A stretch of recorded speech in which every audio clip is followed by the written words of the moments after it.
Monday, July 9th, and I'm your host, Paula Hersey. On today's show, we hit the links for a golf update, find places in Hyannis to park happy, and check in on summer with the Cape Cod Chamber. First, let's start with some news you can use. On Monday, June 25th, the Planning Board opened the public hearings for two separate zoning amendments for their discussion of regulations for adult-use marijuana establishments in the town of Barnstable. After lengthy public comment, the Planning Board moved to continue the public hearings to their next meeting tonight, Monday, July 9th at 7 p.m. The two zoning amendments propose different regulations related to adult-use marijuana establishments.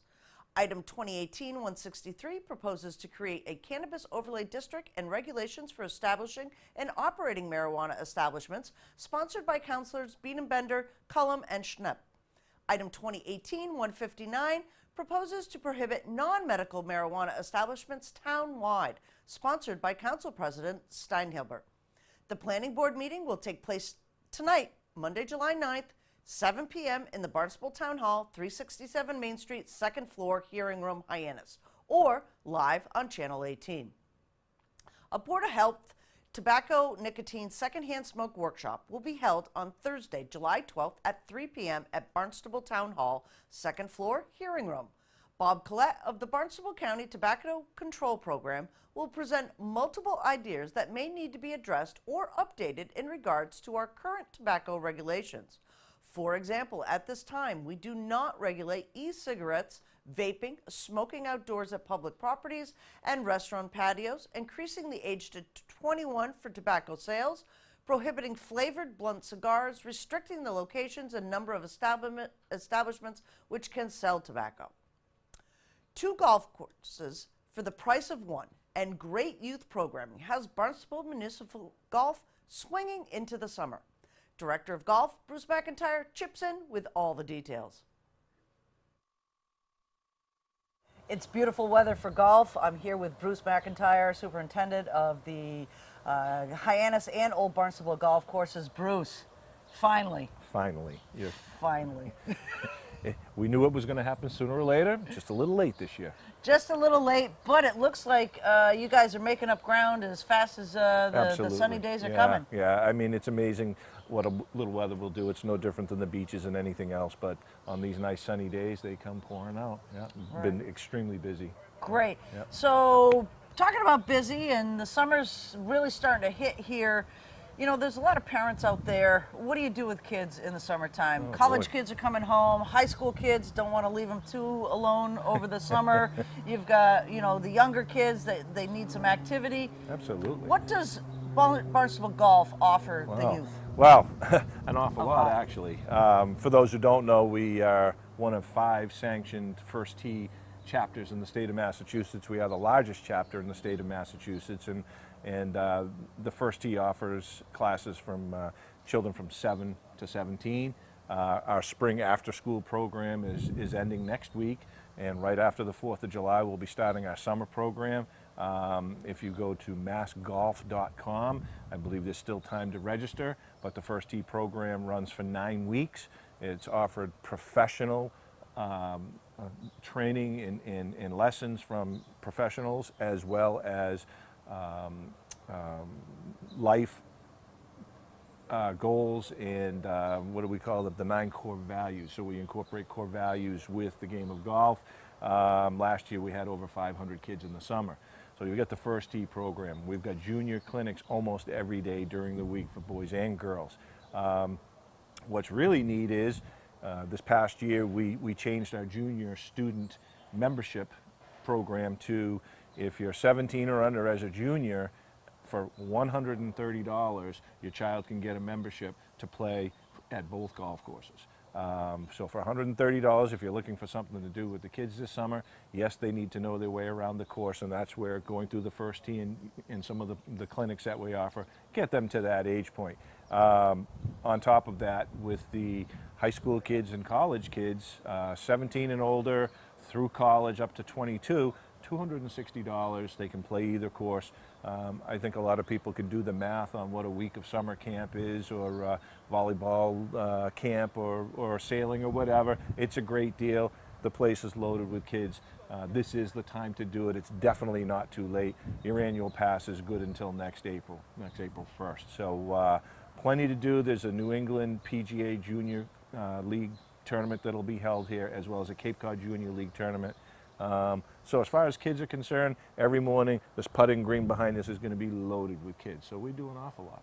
Okay, so I just want to touch upon this, kids. As a child, I was forced to play golf.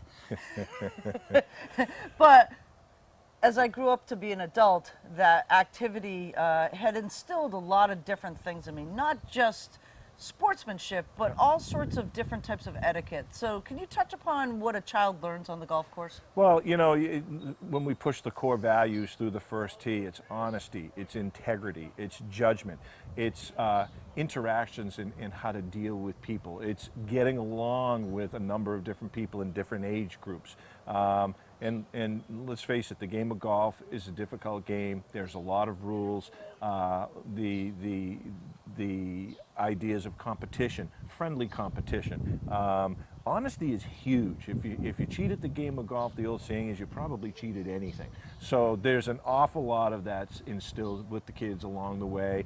Matter of fact, through the first tee, every week of the program, week 1 through week 9, there's a different core value that's incorporated into that particular week's class. So they work on that the entire time as well as play golf. So, you know, the motto for the first tee is building character one stroke at a time.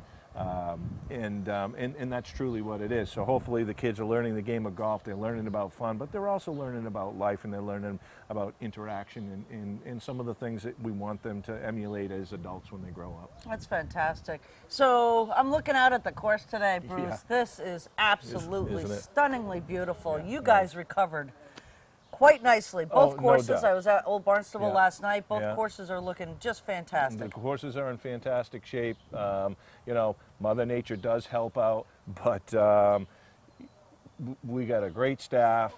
The guys know what they're doing. We've got great programs in place. I'll put our 2 golf courses up against any municipal course on the Cape, and you know, quite frankly, our putting surfaces at the 2 courses are as good as you'll find around. So. You know, Chris White, who's our director of maintenance, and his staff, these guys, they're working around the clock 7 days a week. You'll find them here at 4:30 in the morning, and they're sometimes here 4:30 at night. There's always something going on from a maintenance standpoint out here. Middle of the night, it could be watering. You know, so it's a 24/7 from sometime in April till sometime in October, but we rise to the challenge, and you know, I think you take a look out there, and I like what I see. We get a lot of positive comments. People seem to be very happy.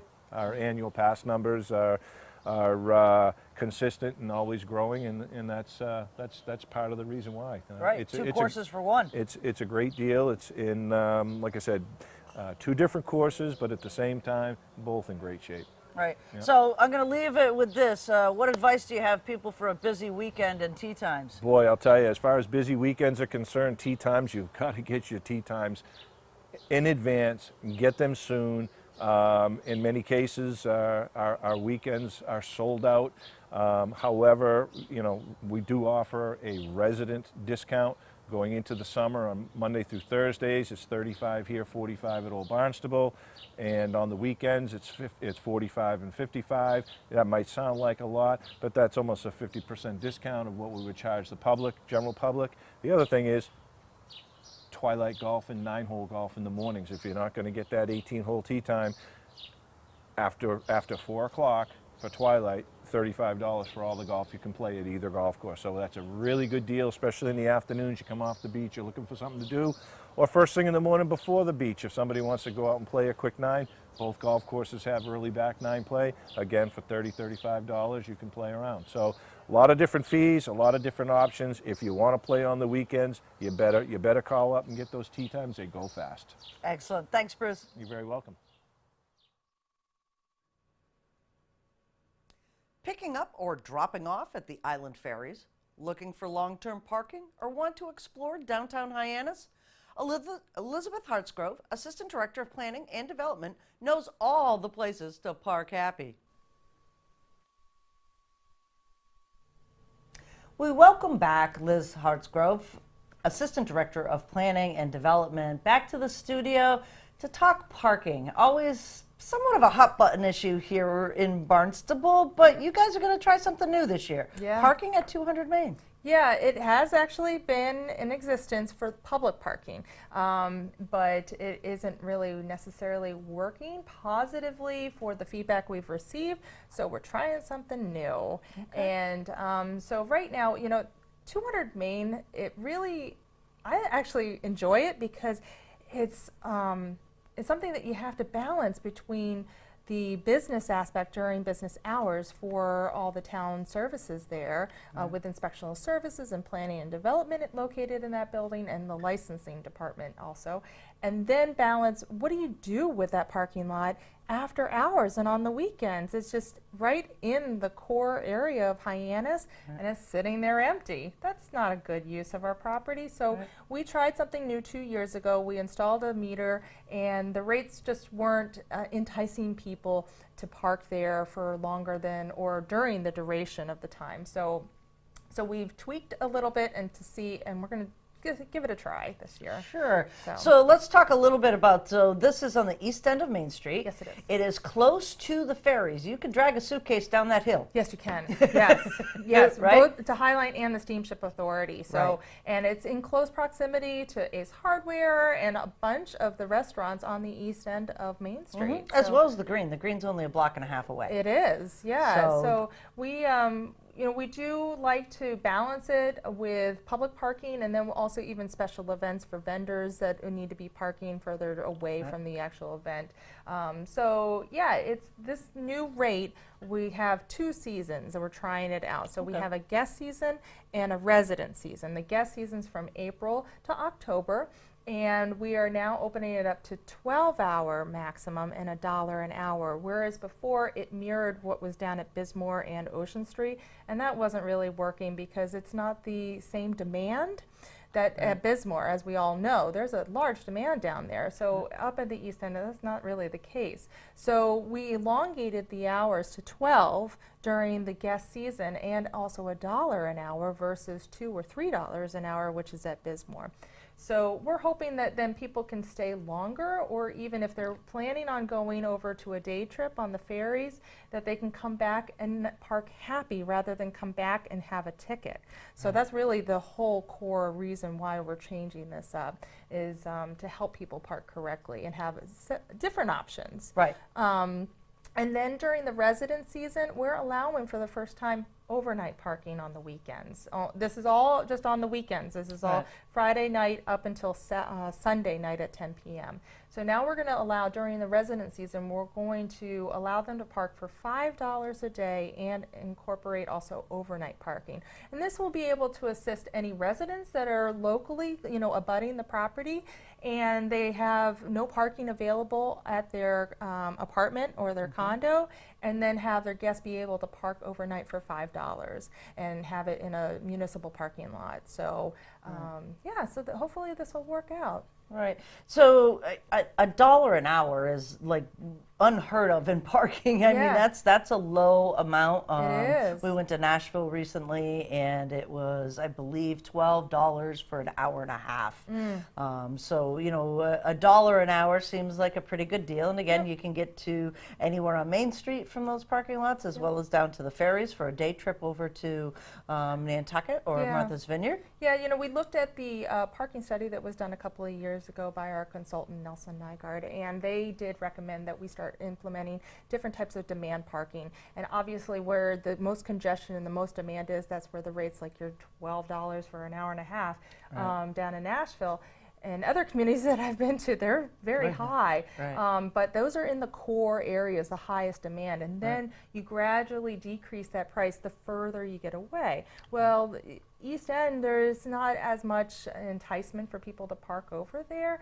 But it's such a beautiful, as you said, it's such a beautiful area, and it really is in a perfect location. So, so this hopefully will entice people to think outside the box and outside the parking lot, basically, and get them to park before they go into the downtown congested area, so they can relieve all that stress. They don't have to worry about all the, going two-way, down one way of Main Street and then having to circle back and then No, we're cutting all of that aggression, all of that discomfort out, and just park at 200 Main during the weekend and make your life very easy. Park happy. Exactly. That's what we're all about, is park happy. Excellent. Thank you. Doug the Quahog has mad skills predicting those sunny summer days. The 4th of July week was hot and sunny, picture-perfect Cape Cod Chamber weather. Wendy Northcross, President and CEO of the Chamber, checks in with all the details.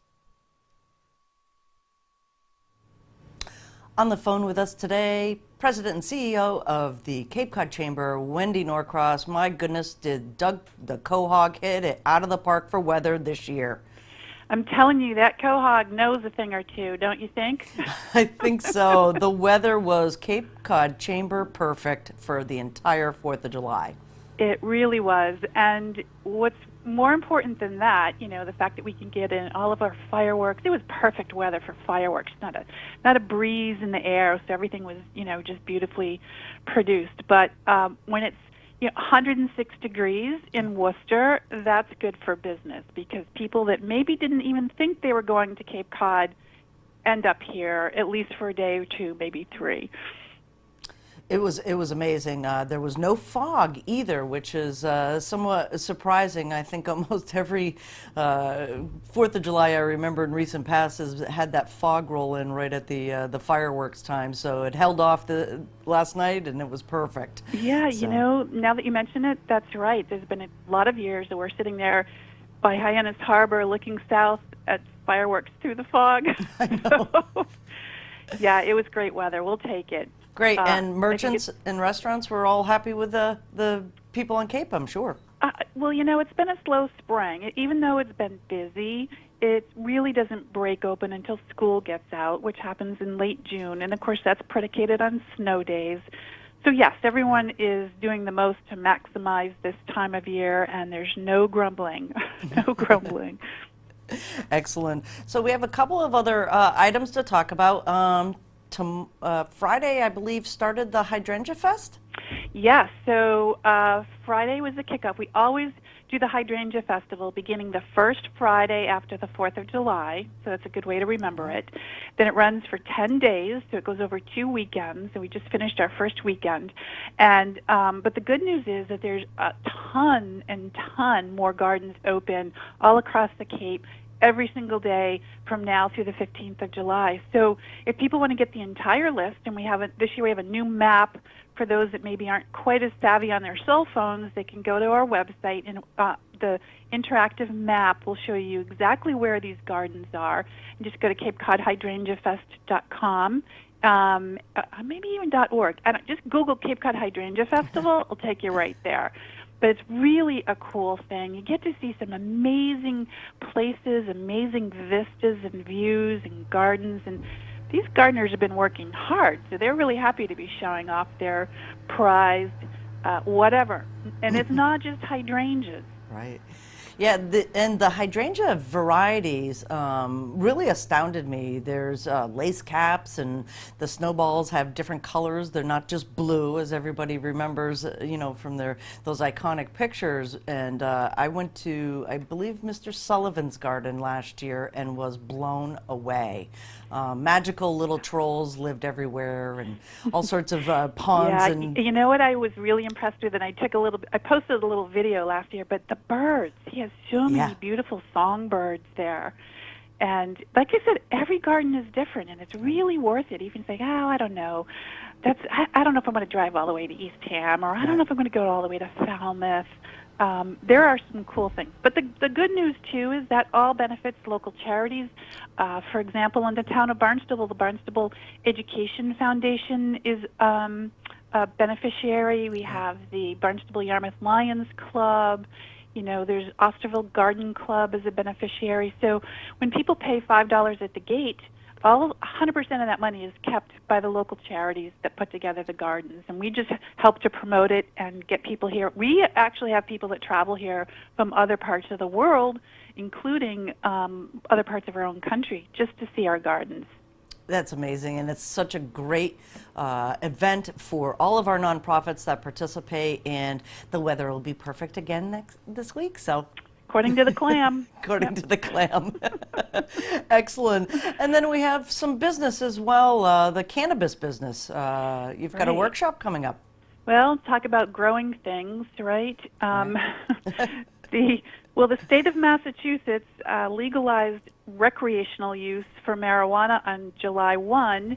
Of course, there are no recreational retail spots open yet. No one's actually applied for a license for that, but there's a whole host of issues and questions and dynamics around that in terms of how do people manage this new recreational law? How do you manage it as a business? How do you manage it as an employer? How do you understand it just as a citizen? So we thought we would invite the commissioner from the Cannabis Commission himself, the body that's been appointed to oversee and regulate this industry. We've invited him to come and do a workshop. That'll be the 18th of July here at the Cape Cod Chamber office, and that's free to the public. It's open to anyone. He will have a bit of a business slant on that. But still, if anyone in your listenership in viewership is hearing this, they certainly can go to our website, which is ycapecod.org, and register to attend that workshop. It's in the morning here at the Chamber office. Okay. That's actually very timely for the town of Barnstable, since our planning department has taken up a couple of issues around cannabis and licensing here in the town. So I'm sure you'll see some folks from our town there learning more, I guess.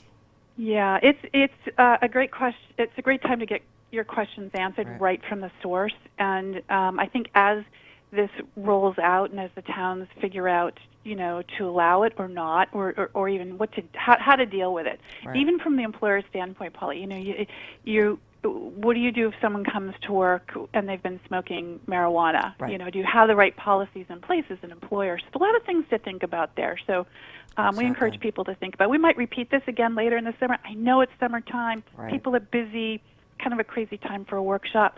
But this is happening, and we need to know now. Exactly. Well, I believe it's December 31st. Towns need to have everything in place. That was their mandate. So at this point, middle of the summer or not, let's get your ducks in a row and learn how to manage this as an employer, as a business. You got it. All right. Thank you so much, Wendy. Thank you. Have a wonderful weekend. Talk to you soon. Bye-bye. Bye. Here's some of our favorite events on the community calendar. Discover Barnstable returns to Bismore Park today.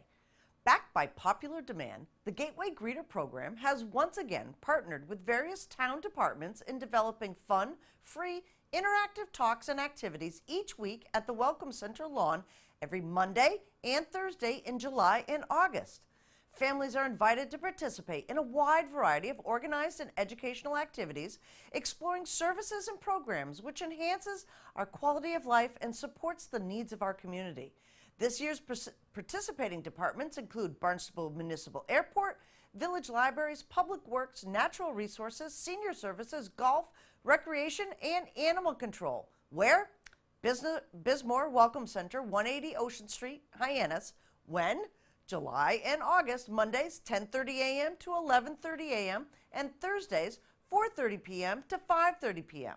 Parking. Free parking is available at the Town Hall lot, or paid parking is available directly at Bismore Park. Here's a look at the jam-packed meeting schedules for boards, commissions, and committees this week.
Comments, suggestions, accolades?